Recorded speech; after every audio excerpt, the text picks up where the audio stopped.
Annual day నిర్వహించుకుంటున్న విద్యార్థులందరికీ కూడా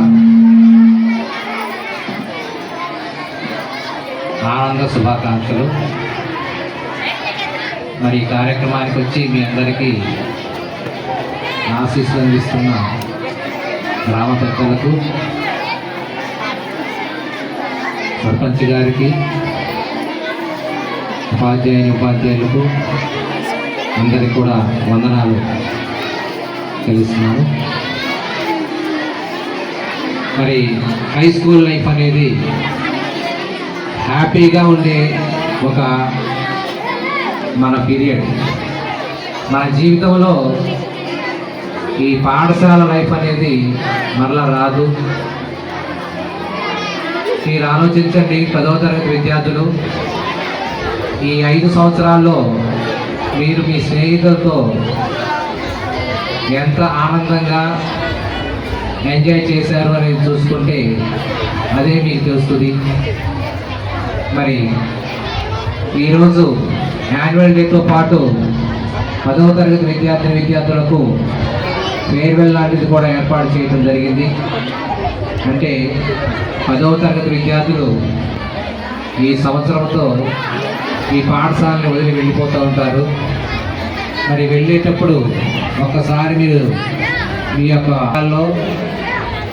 గత 5 సంవత్సరాల్లో మీరు ఏమేమి చేశామో, ఎటువంటి ఆనందాన్ని పొందాము, ఎంతమంది స్నేహితుల్ని మనం ఏర్పాటు చేసుకున్నాము, పొందాము, అవన్నీ కూడా గుర్తుండిపోతాయి. మరి మీరు వెళ్ళిపోయిన తర్వాత ఏదో ఒక 10 సంవత్సరాల తర్వాత మళ్ళీ ఒక గెట్ టుగెదర్ని ఏర్పాటు చేసుకుంటారు ఇదే పాఠశాలలో. అప్పుడు ఈ పాఠశాలలో జరిగిన ఇన్సిడెంట్స్ అన్నీ కూడా మీకు గుర్తు వస్తూ ఉంటాయి. మరి అటువంటి ఆనందాన్ని ఇచ్చిన ఈ పాఠశాలని మీరు ఎప్పుడు కూడా మర్చిపోకూడదని నేను కోరుకుంటున్నాను. పాఠశాలకి మీరు ఎంతో కొంత చేయాలి అని అనుకొని మీరు అభివృద్ధి చెందాలని మేము కోరుకుంటున్నాం. 10వ తరగతిలో ఇక 2-3 నెలల్లో మీకు యాన్యువల్ ఎగ్జామ్స్ జరుగుతున్నాయి. ఆ పరీక్షల్లో మేము పాస్ అవ్వాలి, నేను పాస్ అవ్వాలి అనే ఆలోచనతోనే మీరు పరీక్ష రాయండి. దానికి తగ్గట్టుగా ఇప్పటి నుంచే మీరు నిర్మాణాత్మకంగా చదువుకొని పాస్ అవ్వడానికి ప్రయత్నించండి. అదేవిధంగా 7వ తరగతి, 8వ తరగతి, 9వ తరగతి విద్యార్థులు ఆల్రెడీ 1 సంవత్సరం నుంచి లేదా 2 సంవత్సరాలు 3 సంవత్సరాలు ఇక్కడ అనుభవాన్ని పొంది ఉంటారు. ఈ పొందిన అనుభవంలో ఏమేమి నేర్చుకున్నాము, ఈ సంవత్సరం ఏమి ఆనందాన్ని పొందాము అనేది మీరు ఒకసారి ఆలోచించుకోండి. ఇంకా మనం కొన్ని సంవత్సరాలు ఈ పాఠశాలలో మనం విద్యని పొందుతూ ఉంటాము.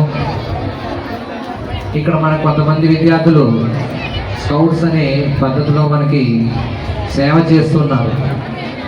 మనం కూడా ఏదో ఒక యాక్టివిటీలో ఈ పాఠశాలలో పాల్గొనాలి అనే ఒక సంకల్పంతో మీరు ఉండండి.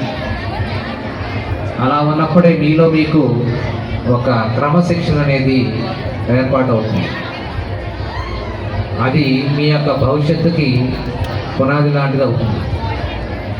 కాబట్టి పాఠశాలలో మనము చదువుతో పాటు మన పాఠశాలలో క్రమశిక్షణతో పెరగాలి, పాఠశాల ఆస్తుల్ని కాపాడుకోవాలి అని కూడా మీరు అనుకోండి.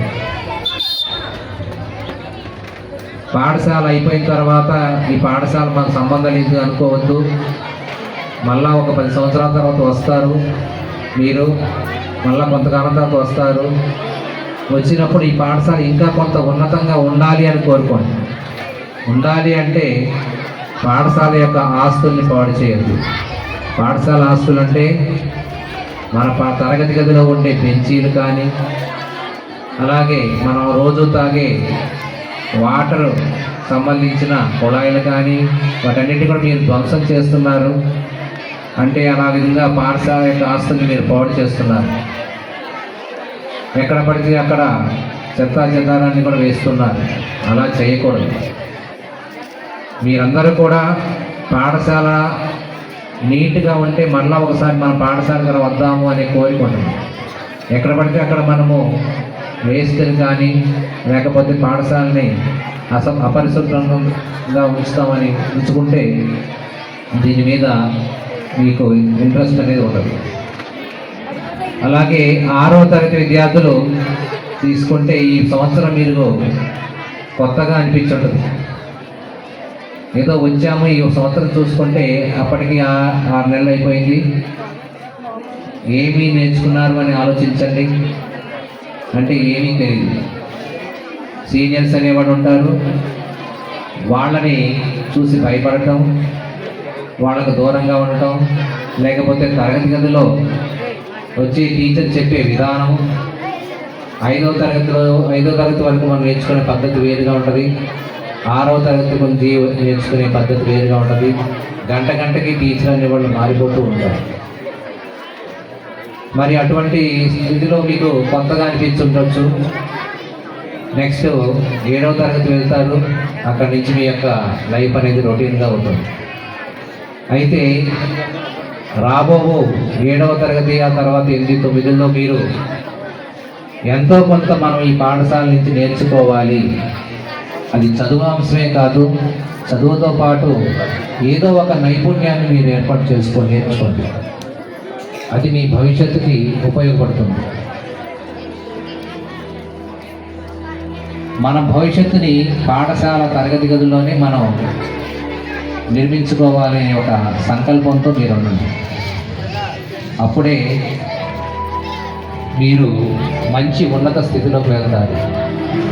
సో మీరందరూ కూడా ఈ యొక్క యాన్యువల్ డేని ఆనందంగా గడుపుకుంటూ మీ యొక్క గతాన్ని అలాగే గతాన్ని నెమరు వేసుకుంటూ భవిష్యత్తుని మంచిగా నిర్మించుకుంటారని ఆశిస్తూ సెలవు తీసుకుంటాను. Thank you sir. సార్ చెప్పిన దాంట్లో ముఖ్య విషయం చూడండి, మీరు భవిష్యత్తులో ఎప్పుడైనా సరే ఈ పాఠశాలలో గెట్ టుగెదర్ నిర్వహించుకోవడానికి వస్తారు. ఆ రోజున మీరు ఈ పాఠశాల పరిసరాలను చూస్తారమ్మా. ప్రతి క్లాస్ రూమ్తోనూ అలాగే చెట్లతోనూ ఇక్కడ ఉన్న ప్రతి వస్తువుతో కూడా మీకు ఏదో రకమైనటువంటి జ్ఞాపకం ఉంటుంది. ఆ జ్ఞాపకాల గురించి 10 ఏళ్ళ తర్వాత కానీ 20 ఏళ్ళ తర్వాత కానీ మీరు మళ్ళీ చెప్పుకోవాలంటే ఆ జ్ఞాపకాలు అలాగే ఉంచుకోవాలి. కాబట్టి ఈ పరిసరాల్లో ఎటువంటి పరిస్థితుల్లో కూడా పాడు చేయకుండా చక్కగా ఉపయోగించుకోవాలనే సందేశాన్ని సార్ మీ అందరికీ ఇవ్వడం జరిగింది.